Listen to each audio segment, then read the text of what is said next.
La chloroquine est un médicament qui a été très longtemps utilisé contre le paludisme.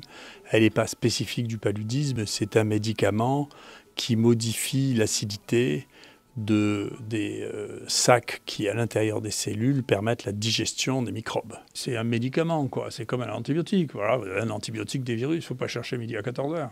C'est l'antibiotique des virus, point. Donc sur les virus corona, ça a été évalué déjà sur le virus du SARS, où ça marche. Et deuxièmement, ça a été évalué très récemment sur le coronavirus chinois, parce que les Chinois vont très vite. Et ils l'ont tout de suite évalué, ils ont publié ça. Et donc depuis, on a fait une publication qui est online, hein, qui a été rapportée en disant, écoutez, on voit bien que le traitement du corona, ça va probablement être la chloroquine, parce que ça marche in vitro, parce que ça coûte pas cher.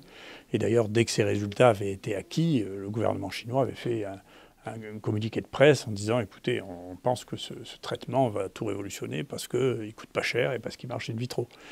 Le processus auquel nous sommes habitués en science, de dire oui, ça marche au laboratoire, mais il faut d'abord démontrer avec une étude, si possible comparative, que ça marche aussi chez les humains, même si c'est un médicament sur lequel on ne voit pas bien ce qui pourrait ne pas marcher, si vous voulez. Mais c'est une espèce de rite scientifique, si vous voulez, dont on n'est pas sûr qu'il soit très raisonnable, parce qu'on sait exactement, quand on prend de la chloroquine, combien il y en a dans le sérum, et si ces concentrations dans le sérum empêchent la multiplication virale, on ne voit pas trop quelle est la question. Il faut confirmer que c'est vrai, très bien, on a confirmé que c'est vrai, mais tout ça est simple quand même.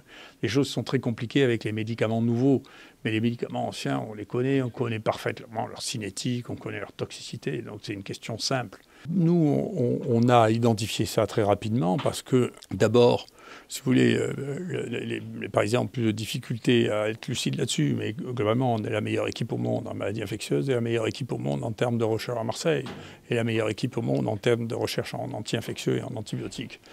Donc, c'est pas étonnant, on suit ça en permanence, on regarde ce qui se passe.